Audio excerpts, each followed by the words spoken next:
So I'm here with Norman Dunagan. I'm at Whiskey Alley, one of several businesses that Norman owns. Norman, you're quite the man around town that no one actually knows a lot about.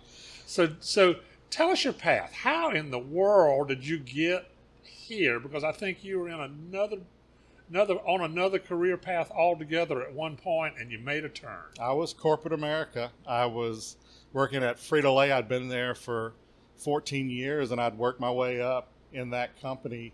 Had a lot of success. I was named top salesman of the year of 10,000 salespeople, and I was able to give away the trophy at the Fiesta Bowl one year. That was my honor for being named the best, but it was not a short period after that I was terminated from that job. And I think, like most entrepreneurs, we don't choose to be an entrepreneur. We're forced to be in some form or fashion. So I'd always admired the fact that no matter where I went with Frito-Lay and worked a store, there was just always a trash can. And so I know it's a crazy transition to go from being a potato chip salesman to a trash person, but I'm a big believer if one person can do it, anyone can do it. So we stepped out in faith. We started our company, Dumpster Depot, with 4 roll-off containers and no truck. And my wife was very quick to inform me that I hadn't thought about the fact that I didn't own a truck. But it was a big motivator for me. I went out and found someone who would haul them for me for a price, of course. And we started again, humble beginnings, 4 containers. Today we run over 400 of those same containers. We've grown into commercial, which is the front load cans, and now residential as well. So Dumpster Depot in 14 years is one of those companies you hear about that starts with $10,000 and grows to a much bigger number. And they say that that's what the definition of entrepreneurship is, to take something of lower value and make it something of higher value. So I'm proud to say that we've been able to do that. All right, so you made this move, and it's successful, and yet I know for a fact that you receive a lot of coaching. You receive a lot of coaching that inspires you and keeps stimulating your thought. Talk about the value of coaching. Well, I think all of us, if we're lucky enough, when we're young, we're involved in sports of some kind, and we get our first touch to coaching, whether it's football, baseball, wrestling, whatever anyone's sport was. For me, it was football was the big one, and I had coaches who absolutely molded me as a young adult. And matter of fact, one of my goals was I wanted to end up being a high school football coach, and that goal never transformed. But in a way, I've been able to become a coach to a lot of our employees. But in doing so, I'm always looking for coaching as well. I have a health coach, I have a business coach, and I have a life coach. So I really, truly believe that no matter what we are, whatever our station in life is, we can always be mentored and we can always be taught. So 9 years ago, I started with a business program called Strategic Coach. And Strategic Coach truly changed my life. When I went in, I couldn't really run Dumpster Depot. I was working 7 days a week, easily working 14 hours a day, and wasn't really gaining any traction. So when I went into Strategic Coach, they helped me find balance, where I was actually getting some rejuvenation, which it's amazing. Taking time off is a very important part of running a business. We perform hard, and we've got to be able to take some time off and rejuvenate. And I'll say in that same line, I still find myself today looking at successful people, trying to identify why they're successful, pulling those qualities and trying to apply them to what I do. Right. It never hurts to do that. And I'm also at the point in my career, I like coaching and teaching. Mm-hmm. I like to see people graduate from Jameson University and move on with their career. It makes me feel great when that happens. I like that too. If left to be myself, I would be a huge failure. I had to learn what my strengths were, and then hire people around me who could take care of my weaknesses. And that takes a lot of time.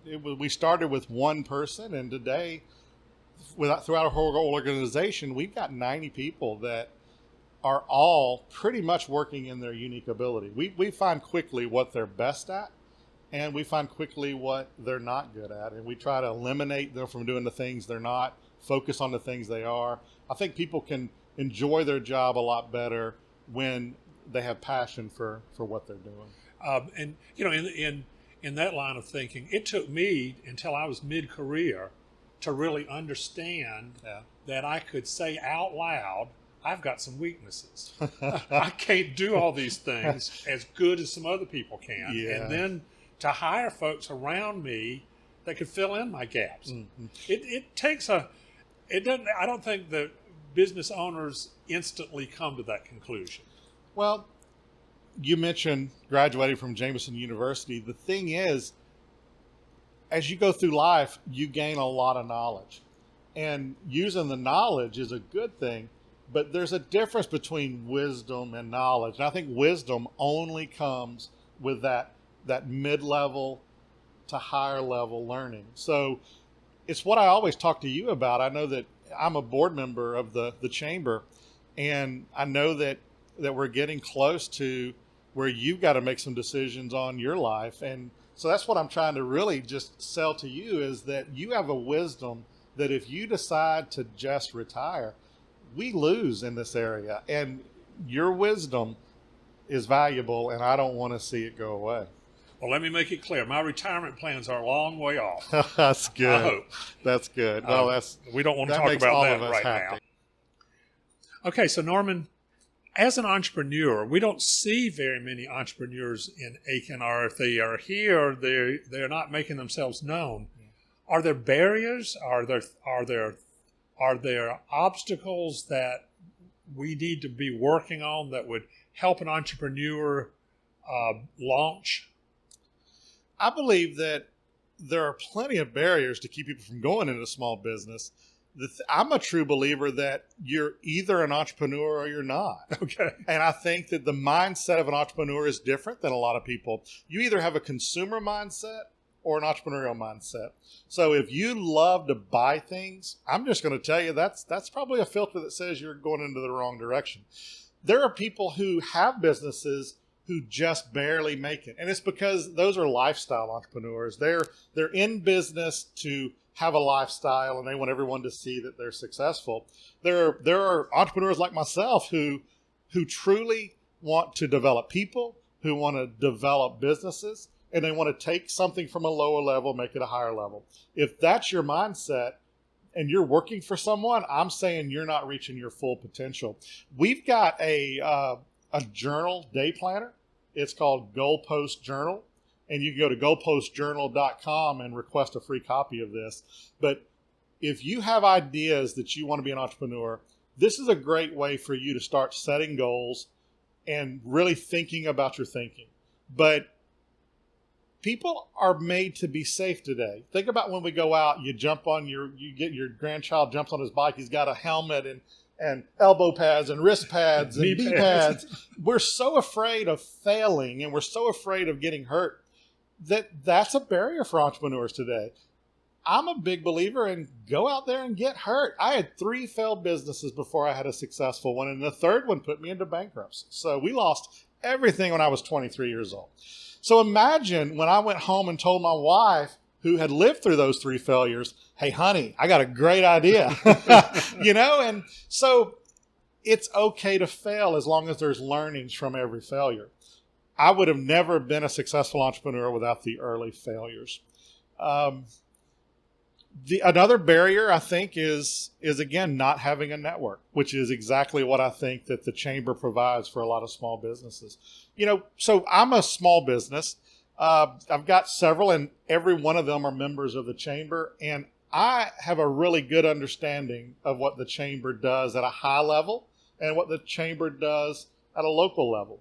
But share with me the difference of what, say, I think and get of the chamber than maybe a really large manufacturer or a large business would think about the chamber. All right, so in the chamber world, the way I think about it, first I wake up every morning thinking about how can I help business grow and thrive in Aiken, South Carolina. Yeah.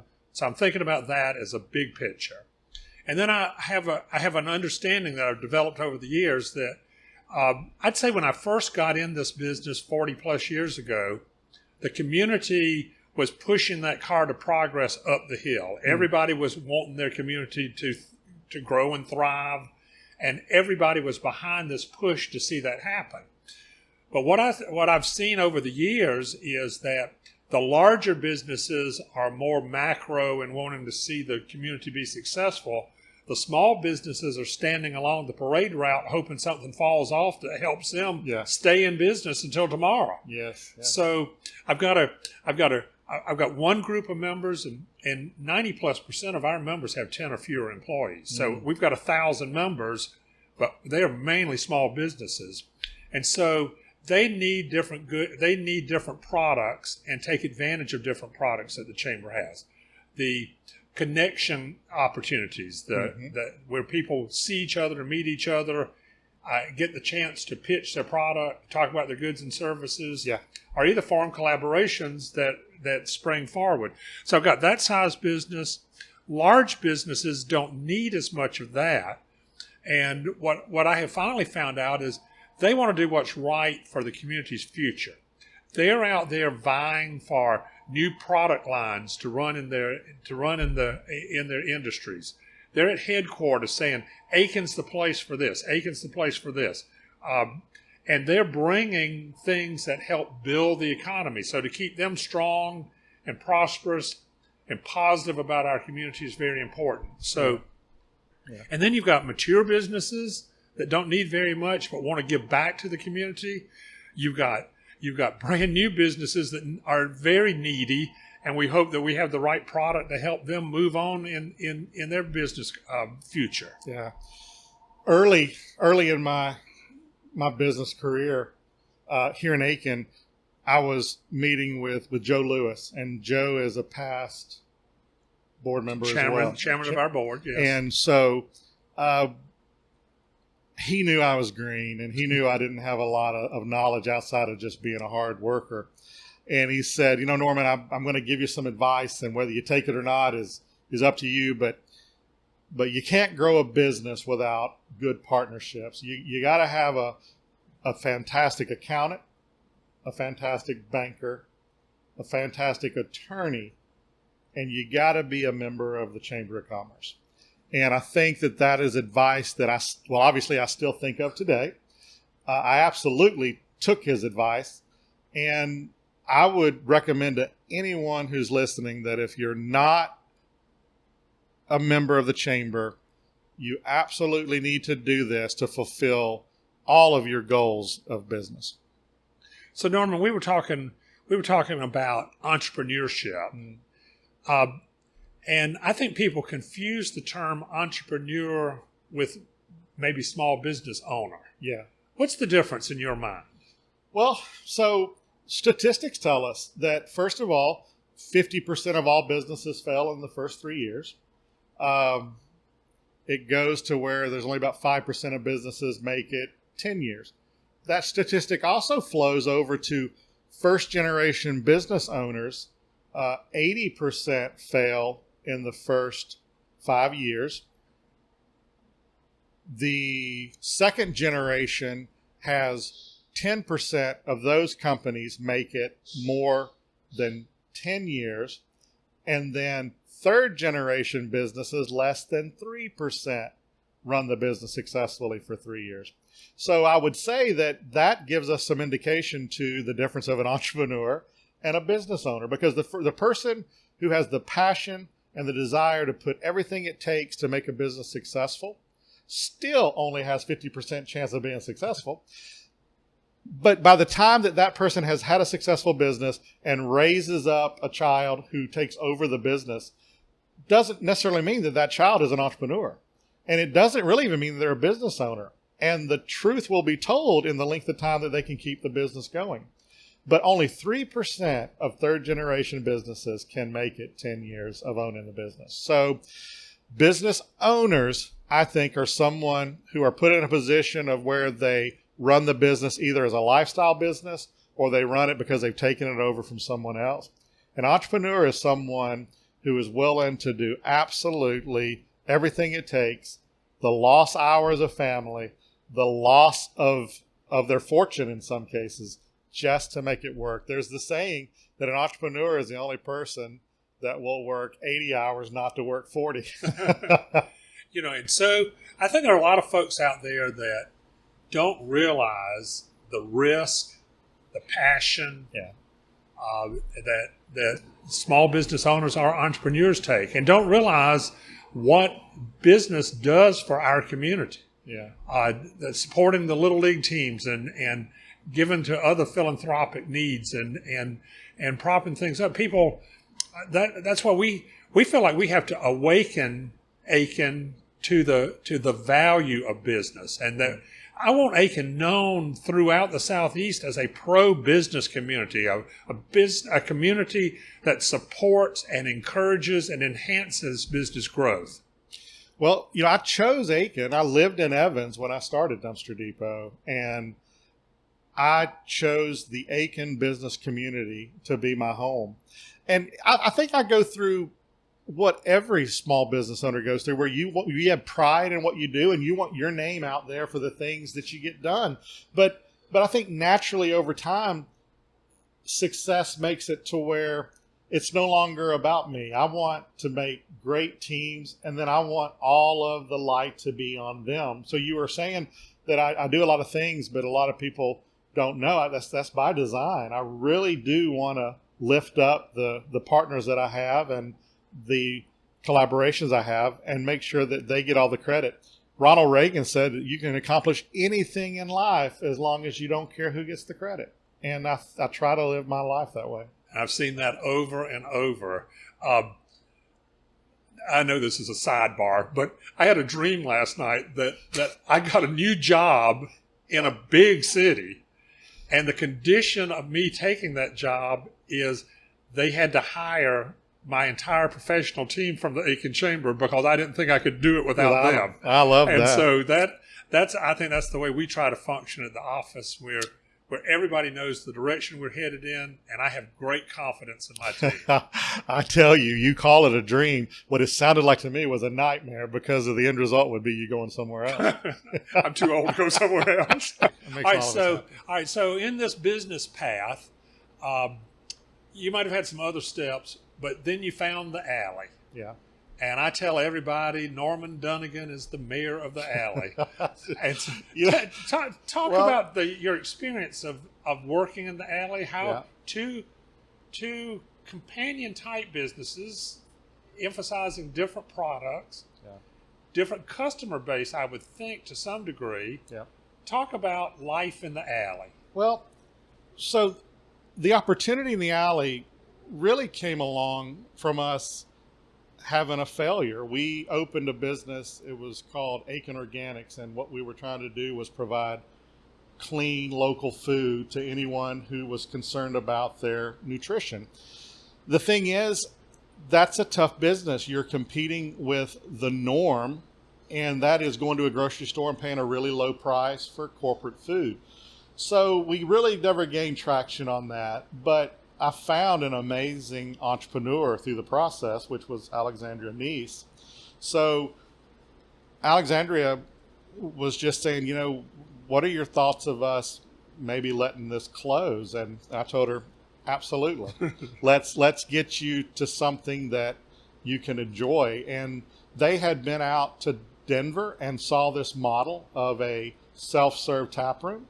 And we had just done the Compelling Cities report, and the thing that they said that we needed was a brewery and a whiskey bar. So we started with the tap room, and people really responded to it. I think anytime that you can bring that type of technology to a smaller town, because we're used to having to travel to a larger town to enjoy it.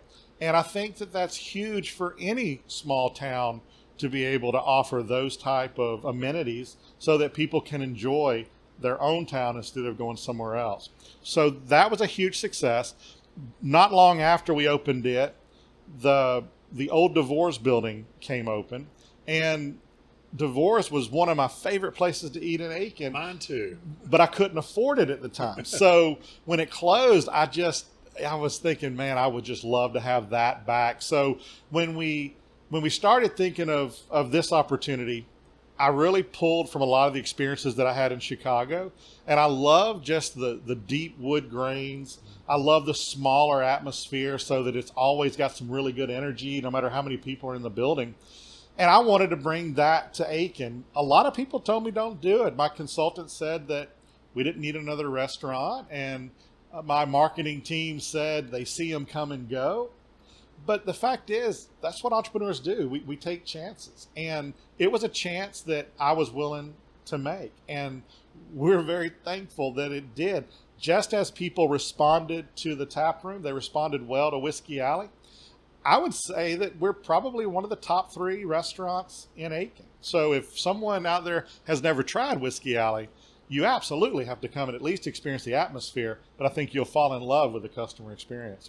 And so what are the demographics? Who's coming into the alley? What's your research show? So it's everything we thought is wrong. We were thinking that we were going to get the 22 to 35-year-old population, and they do come. But what I'm so pleased with is that we're getting families. So we open a whiskey bar in the alley of Aiken, and it's nothing to see toddlers running around in here. And that was important to me because there were people who questioned my beliefs. They were, I'm peddling whiskey. But the fact is, what I'm trying to do is to create a great atmosphere where families can come out and fellowship and enjoy a good meal together. And we've accomplished that with Whiskey Alley.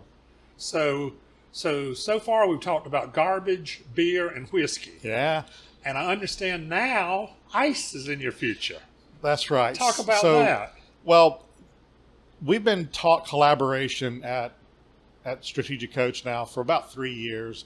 And I've got some really nice collaborations in town. Mine with the tap room is a collaboration. Whiskey Alley is a collaboration. Mike Fanning, who owns All Star Tents and Events, we've collaborated on a portable services business so we can take care of events and construction sites. You hear all the time that every day is a job interview.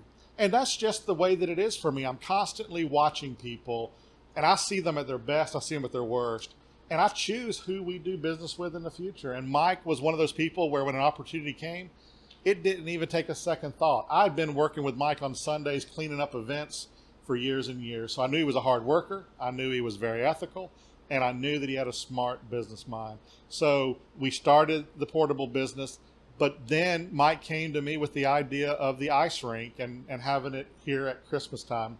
And it really pulled a string for me because we've lost the mall temporarily. And in my younger years, the mall was Christmas. You shop at the mall. There's all the Christmas lights. There's Santa Claus. There's so many things that get you excited about Christmas. And we kind of have lost that over a couple of years. And I've even seen what I think our Christmas spirit has dropped a little.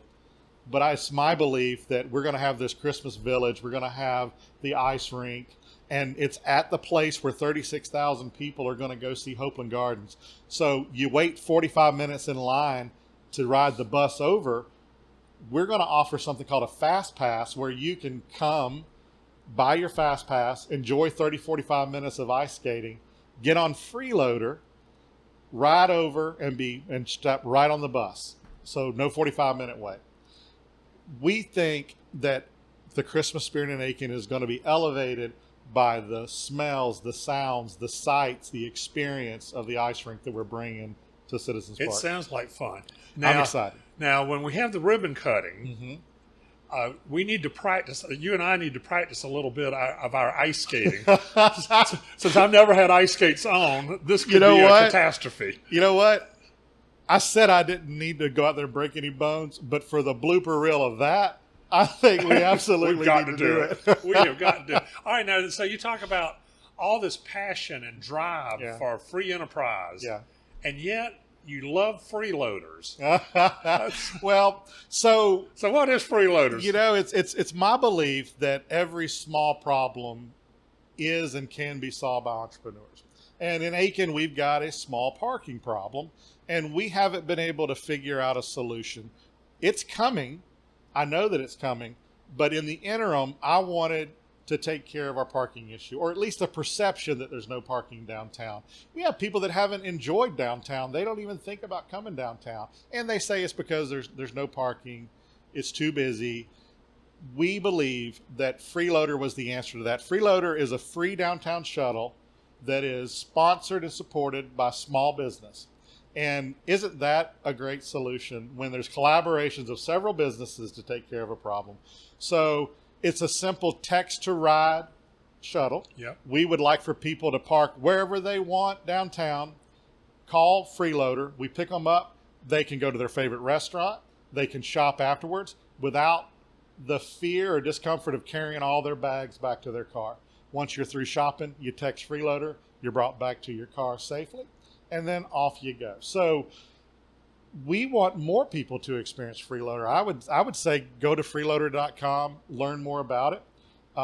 If you're a business that you think that this is right for you, absolutely give us a call. We've always got more room on the shuttle. We can throw a logo. And the beautiful thing about Freeloader is it's not just moving advertising. Once someone's in the vehicle, our people educate them on Aiken, educate them on the businesses that are on the side of the car. And we think that that extra push is a way to increase sales for the businesses that help us make it possible. And you're on the chamber board, and one day our program was about Freeloader, Yes. and then you took board members on a ride around the block. Yeah, that's cool. a lot of fun. I'm very thankful to be a member of the board. I believe that the chamber does so many things for small business that we don't even know about, but we still enjoy.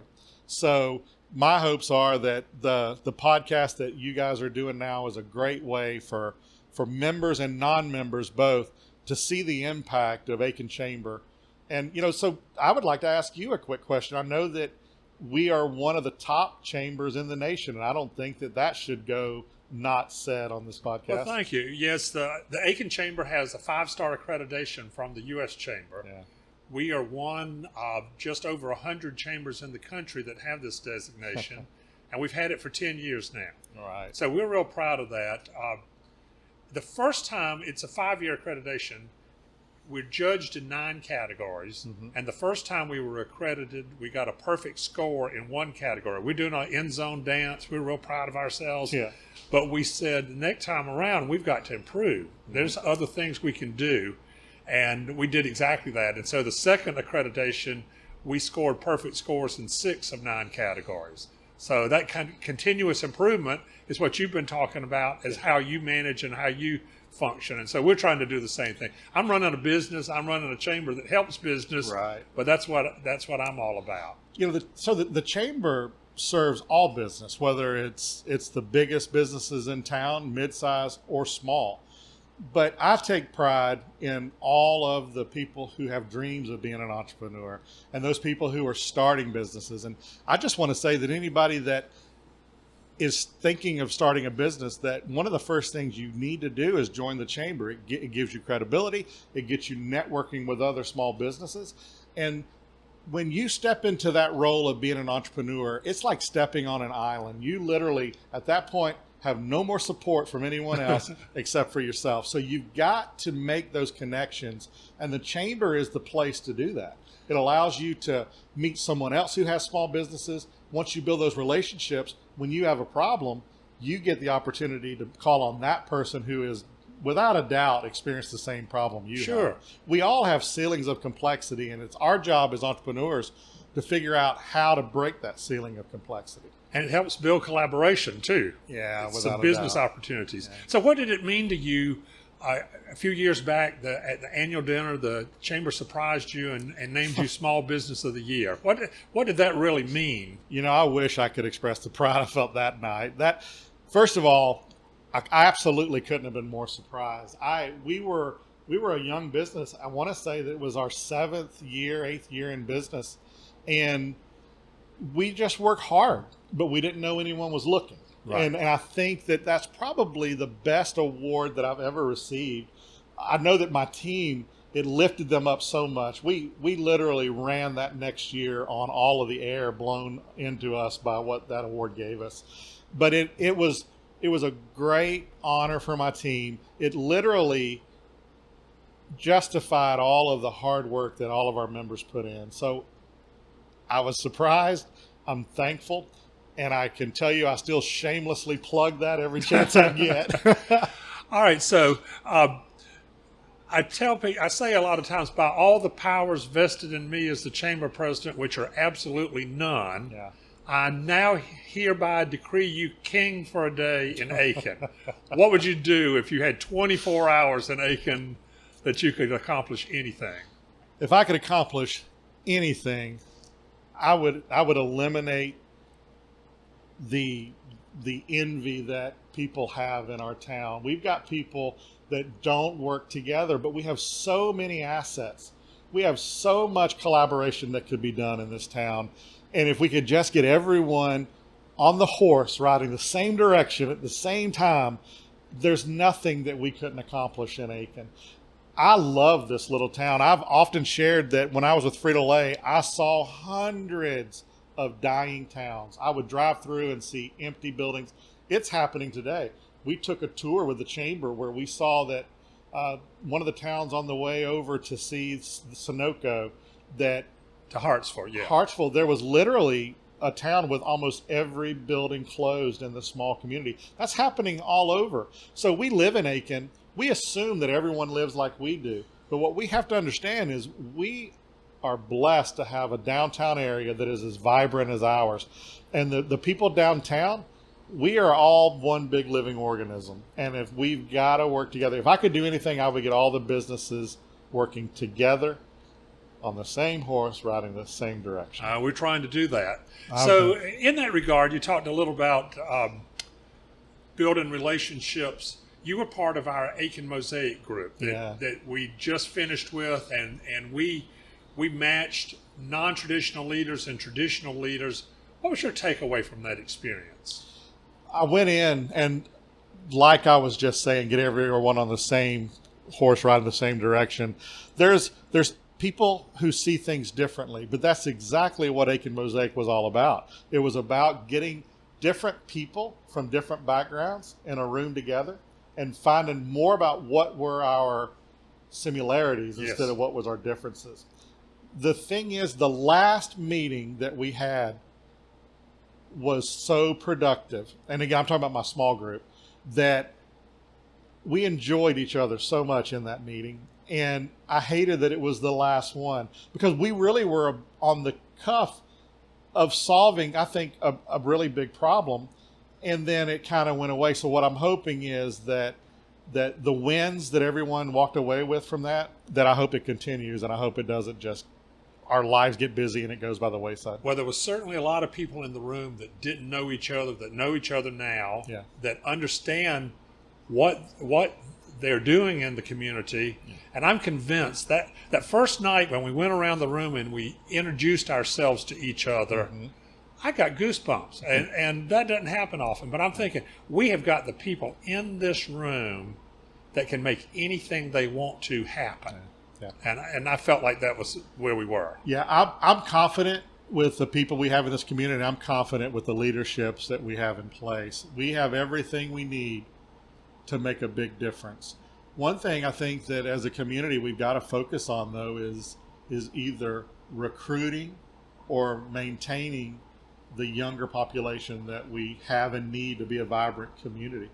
So we try to do our part. And, I think it's exactly why that we open the few businesses that we have right now. And we hope that it brings customer experiences that people share with their friends and everyone wants to come in and enjoy. So we hope that when we're out selling new large customers, that when they come in, they like what they see, and it's enough to make them choose us over other communities. Well, and you've hit right at the perfect time for me to say, if you're lucky enough to live in Aiken, you're lucky enough, and we want lots of people to come and enjoy our lifestyle. I agree. Thanks for the opportunity to be on this. It's been great. I've Thanks, enjoyed Norman. it.